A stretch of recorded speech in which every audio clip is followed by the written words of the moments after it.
Good morning, happiness.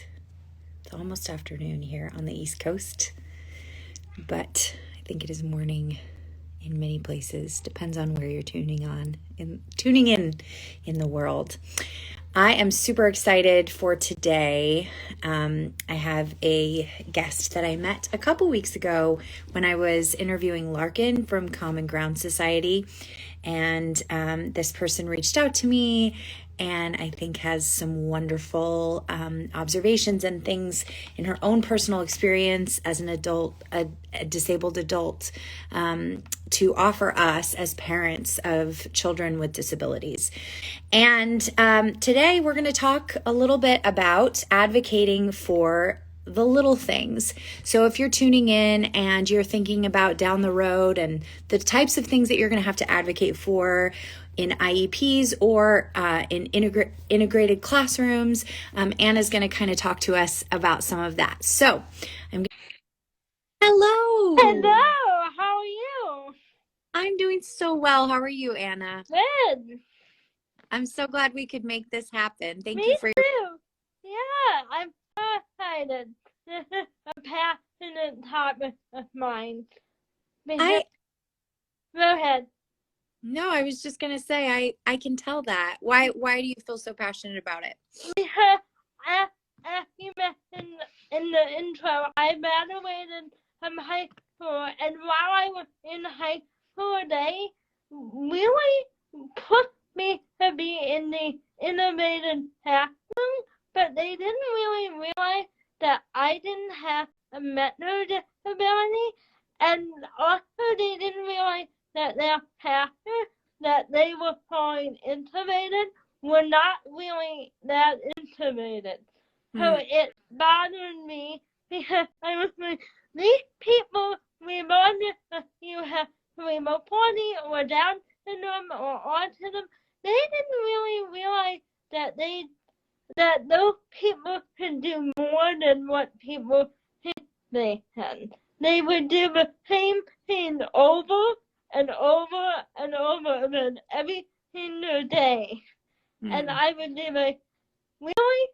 Are you trying to bore them? And I would see people with Down syndrome and autism who can't communicate that they're frustrated. They would literally pick up an item and throw it across the room. They wanted people to realize, and nobody but people would not realize that meant that they were angry or upset, and then there was a amount of yelling, and I'd be like, what?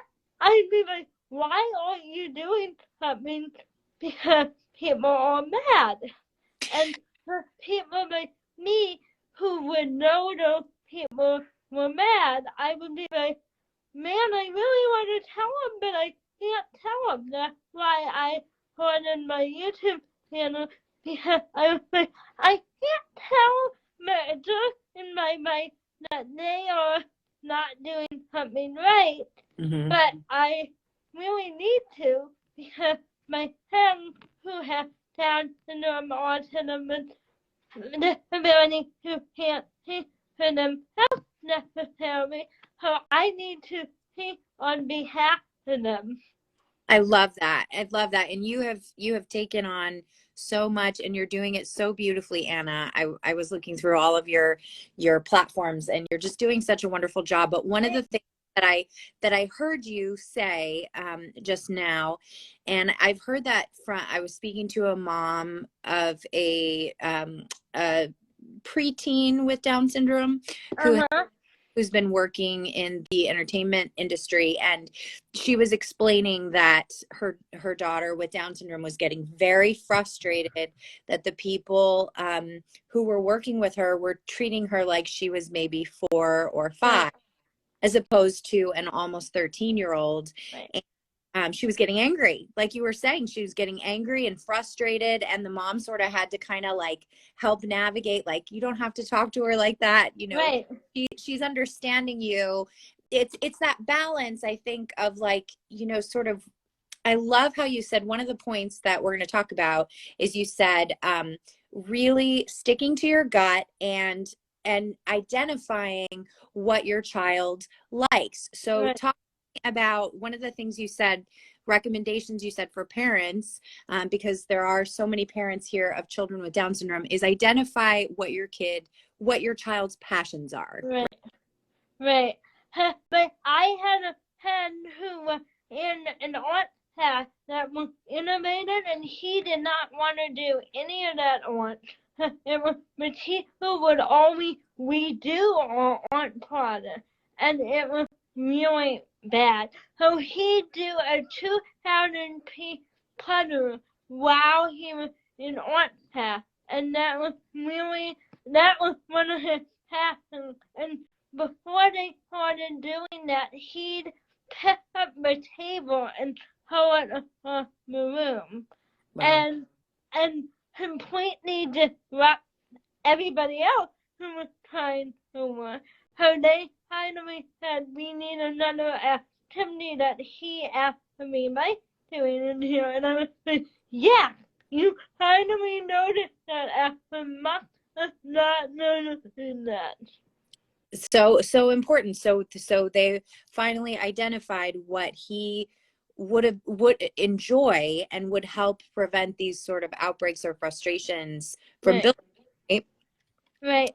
And that's not a bad thing to all the parents. If you know an activity that your child would like to do that is not involved in the curriculum of the past, I can tell you it's not a bad thing for you to be like, hey, I want him to be in the past, but I don't want him to do the curriculum because no pastors are wonderful, but they meet best parents who are able-bodied and want to be maybe in the field of special education. So definitely don't like another path opportunity, but definitely make it for your child. Yes. Yeah. Yeah. So speaking up on, really, this is the topic of this live is advocating in the little things, and it is little, but it's also big because it makes a huge difference. Right. That, here's an activity or something Right. my child will enjoy, and to maybe help aid in that. And one of the other things you said, which I think is so important, especially for my son's only 18 months old, so I'm new in this journey, but I love how you recommended that parents really stick to your gut. And can you tell us more about what you mean? Yeah. So in my experience, and I'm talking about me, but this can apply to any disability. When I was in high school, people were like, "Oh, you can't take the normal path." But I wanted to take the normal path, not one that was adapted. I was tired of the teacher redoing my art, and then I feel like it's not really my art. So I want to go and do this path because I think it can be modified, and oftentimes the school district and your place manager is going to tell you no, and that's when you have to be like, why not? Like, who is the teacher? Who is teaching my child? And I have an email address, and you have to come up with the curriculum yourself, or talk to the teacher or parent or whoever they refer you to, and say, hey, I have me cerebral palsy, or hey, my son or daughter has Down syndrome. Here's what they can do. What do you do in your path? And then figure out how to modify it. For me, my art teacher made everything online for me. But I had to do, well, not had to, because I can't use my hands, they meant very well. They were like, hey, how about we make all the art products online for you? So that's another thing. Or like I have a friend who can't talk, so they had her watch video about art, but you still end up learning the same material in a different modified way. So I would put, even if they say, no, this is the only option for your child with a disability, it's not. They just don't want to put in the effort it takes to do a modified path. This is so enlightening for me to hear you say all this, Anna, because I'm even thinking about how, with my typical child, he's 4 and he's Right. started art projects and things like that, and how it can be my tendency or some of his teachers' tendencies to sort of, fix things, Yeah. like, adapt his art to what Right. it's to be, Right. but not really adjusting and doing a case by case, like, oh, this is what he enjoys. He likes, using Right. colors than the colors assigned, or just kind of going with the interests of that individual person, right? Right. Yeah. Yeah. I feel like that's important because no, this is my only option, and you're only telling me that because you don't want to take out an additional path with the person that helps you to go into a normal path. They would rather have everybody with a disability go into the same path. I'm not the work for them. With bad. Yeah. Because at the end of the day, you end up having more disabled people than able body, and then the whole point of that path is kind of ruined. Yeah, that's very true.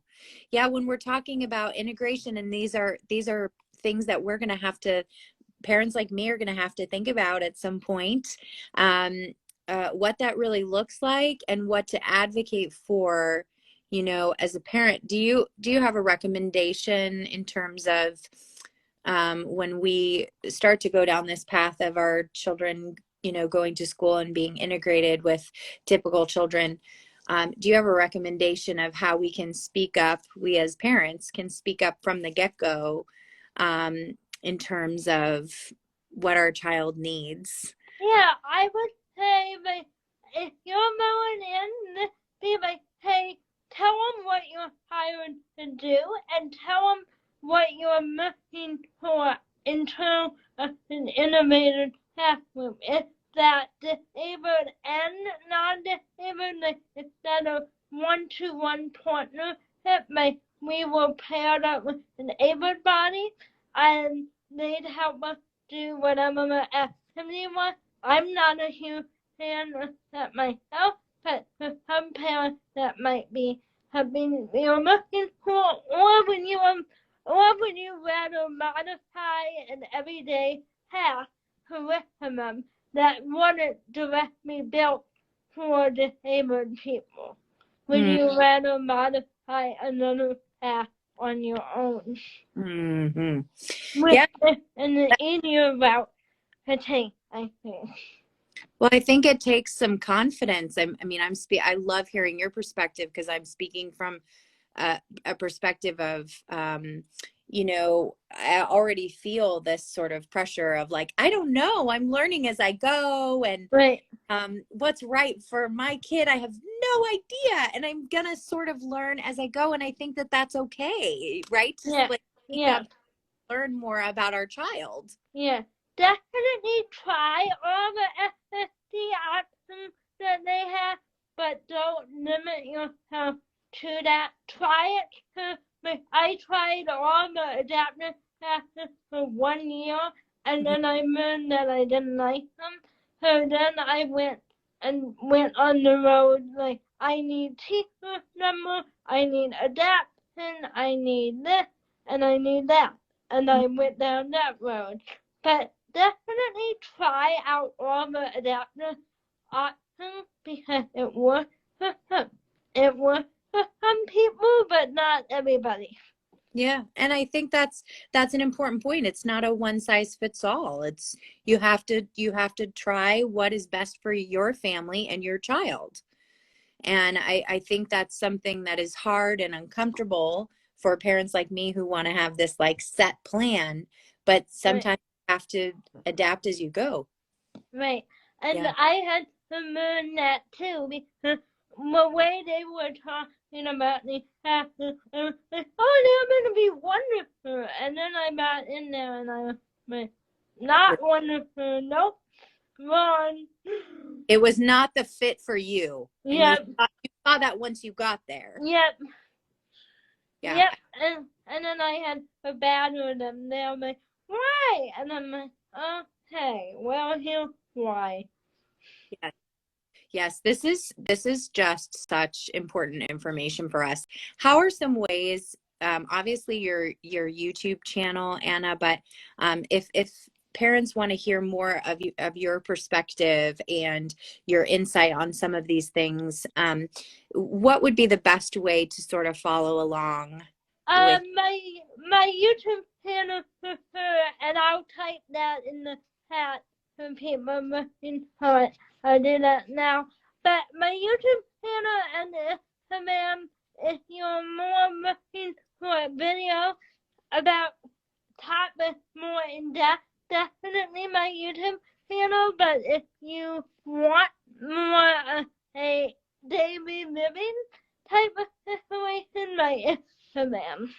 Wonderful. Daily living. So we can follow you on here on Instagram for daily living sort of tips and perspectives. We can follow Welcome to the CP Life on It's YouTube. actually on the CP Life on YouTube. Say it again. It's CP Life on YouTube, not CP, Welcome to plain CP Life. the CP Life. Got it. Yep. Got Yep. it. Thank I you. put it in the chat for anybody looking for it. And I interview about the people all over the world about disability and about their life in the disability community or as somebody living with the disability, as well as talk about topics. I have a whole playlist. I have a whole playlist all about my high school experience that helped anyone and my school experience too. That's awesome. I'm so grateful for the work that you're doing, Anna, and I'm so Thank you. grateful you reached out. And I was trying to piece together what parents like me would be able to glean from your experience, and there really is so much that we have from integrated classrooms to sort of going with the flow of as we learn our child's interests and likes, of being able to adapt and adjust as needed and not being set in stone that it must be this way, and also communicating what we need from the onset for our child. Right. They're all such important, empowering lessons, and I'm sure we have much more to learn from you. So I'm so Yeah. grateful for your I'm time. so happy we did this, and I'm so happy. I'm one of Boston O'Malley, but I take over her Instagram all the time. How you might see me over there a lot. I do an Instagram takeover every once in a while over there. Yes. Oh, that's so great. And I really encourage you to keep doing what you're so young. You have so you've done so much so young, and I'm just really encouraged by you. So thank you, Anne. Thank you. Yeah, if you want to be on my channel, please let me know. I would love to interview you about your story as well. I would love that. Okay, yeah. Let's Send me a DM and we can plan it. I would love that. It would be my honor. Thank you, Yeah, Anne. you're welcome. Yeah, have an amazing weekend, and thank you Yeah. time. And guys, follow Anna, and maybe if anybody has any questions, they can DM you. Is that okay? Definitely. I answer everyone my DM. If you DM me, I will answer you. She will. She's fast. She's Yes. fast. Yes. Yes. All right, love. Thank you All so right. much. Bye. Bye. Thanks for joining us, everyone. Uh-huh.